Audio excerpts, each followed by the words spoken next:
Этот рецепт – настоящий подарок для тех, кто ценит вкусную и простую еду без лишних сложностей. Молодой картофель – основа этого блюда. Я слегка очищаю его от кожуры, заливаю холодной водой и ставлю на огонь. Проверяю картофель на готовность деревянной шпажкой. Солить воду лучше после закипания, так картофель сохранит плотность и вкус. Сюда пойдет 1 чайная ложка соли с горкой на среднюю кастрюлю. Не забывайте, что молодой картофель не нуждается в долгой варке, главное не переварить. Пока картофель варится, займусь луком. Я беру 1 среднюю луковицу и нарезаю ее полукольцами. Такая нарезка хорошо смотрится в готовом блюде и дает нужную текстуру. Лук отправляю на разогретую сковороду с растительным маслом без запаха и обжариваю на среднем огне. Не забывайте помешивать, нам нужен лук прозрачный, мягкий. Список продуктов для этого рецепта вы найдете в описании под этим видео. Подписывайтесь на канал и включайте колокольчик, чтобы не пропустить новые рецепты. Благодарю всех за вашу поддержку и теплые комментарии. Теперь добавлю помидоры черри. Я мою их и разрезаю пополам.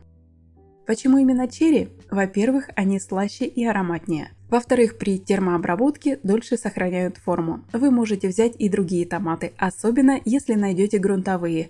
Летом это отличная альтернатива. Высыпаю черри в сковородку к луку и аккуратно перемешиваю. Тушу буквально 2-3 минуты. Этого достаточно, чтобы они отдали сок, но не превратились в пюре. Очень советую специи для вторых блюд с сушеными томатами. Они придают глубину вкуса и приятную кислинку. Иногда туда еще добавляют базилик, паприку и немного чеснока. Все это усиливает аромат. Я добавляю чайную ложку таких специй прямо в сковородку и продолжаю готовить на слабом огне. Чтобы усилить вкус, добавляю небольшой кусочек сливочного масла. Оно растворяется и объединяет все ингредиенты, превращая их в единое целое.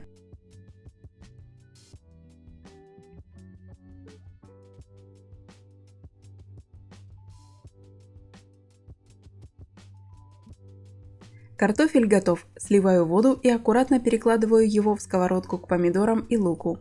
Здесь уже важна осторожность, чтобы не повредить структуру картофеля.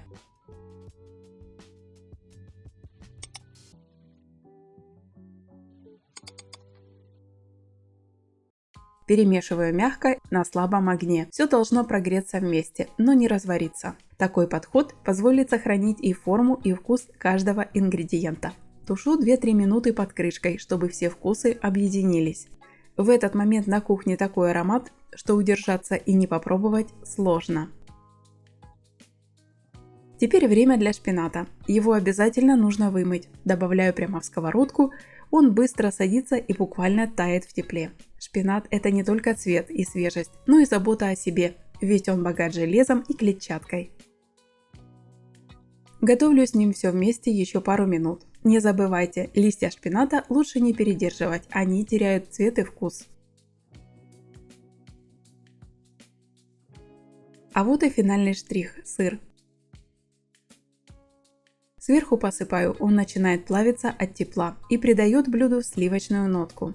Можно использовать любой сыр, твердый, полутвердый, даже плавленый подойдет. Каждый из них добавит что-то свое. Главное не переборщить, ведь мы хотим сохранить баланс. Готово, можно подавать. Это блюдо идеально подходит и на обед, и на ужин, и даже на праздничный стол. В нем есть и сытность, и легкость, и гармония вкуса. Если вы готовили по этому рецепту, напишите в комментариях, как у вас получилось, какие помидоры вы использовали, добавляли ли другие специи. Делитесь своими идеями. Я читаю все комментарии, и мне всегда приятно видеть ваш теплый отклик. А еще загляните в описание под этим видео. Там вы найдете ссылки на другие блюда, которые уже успели набрать популярность и стали любимыми у зрителей канала. А теперь еще один рецепт, который идеально подойдет для вкусного начала дня или легкого, но сытного ужина. В этом блюде гармонично сочетаются яркие ароматы и свежесть овощей. Картофель, сладкий перец, помидоры и репчатый лук – это основа, а дополнение мы сейчас выберем вместе. Я уверена, минимум усилий и у вас получится настоящее кулинарное открытие. Картофель готовится дольше остальных компонентов, поэтому с него и начну. 3-4 средних картофелины я нарезаю средним кубиком. Сковородку разогреваю, добавляю немного растительного масла без запаха. Важно, на этом этапе я картофель не солю, соль пойдет позже. Как думаете, почему? Напишите в комментариях. Интересно будет сравнить кулинарные привычки. Список продуктов, как всегда, вы найдете в описании под этим видео. Теперь беру одну луковицу и нарезаю не слишком тонко. Такие кольца дольше сохранят форму при обжарке, меньше подгорают и красиво смотрятся в готовом блюде. Картофель обжариваю со всех сторон почти до полной готовности. Потом добавляю лук и жарю еще около 5 минут, помешивая. Пока все жарится, нарезаю сладкий перец. Он придает легкую сладость и красивый яркий цвет. Это как вкусовая вспышка, которая оживляет все блюдо. Его высыпаю в сковородку следующим. Готовлю 2-3 минуты. Один средний помидор тоже мою и нарезаю покрупнее. Он идет последним, потому что готовится быстрее всего. Перемешиваю все овощи и накрываю крышкой. Готовлю 3 минуты на слабом огне, чтобы все вкусы раскрылись. Теперь очередь яиц. Для сковороды 24 см я беру 4 яйца. Это вполне достаточно. Перемешиваю их с солью и аккуратно выливаю в сковородку. Уменьшаю огонь до минимума. Лопаткой немного подвожу смесь, чтобы яйцо лучше схватилось снизу. Сверху посыпаю натертым сыром. Это может быть и классический, и что-то более пикантное. Выбирайте по вкусу.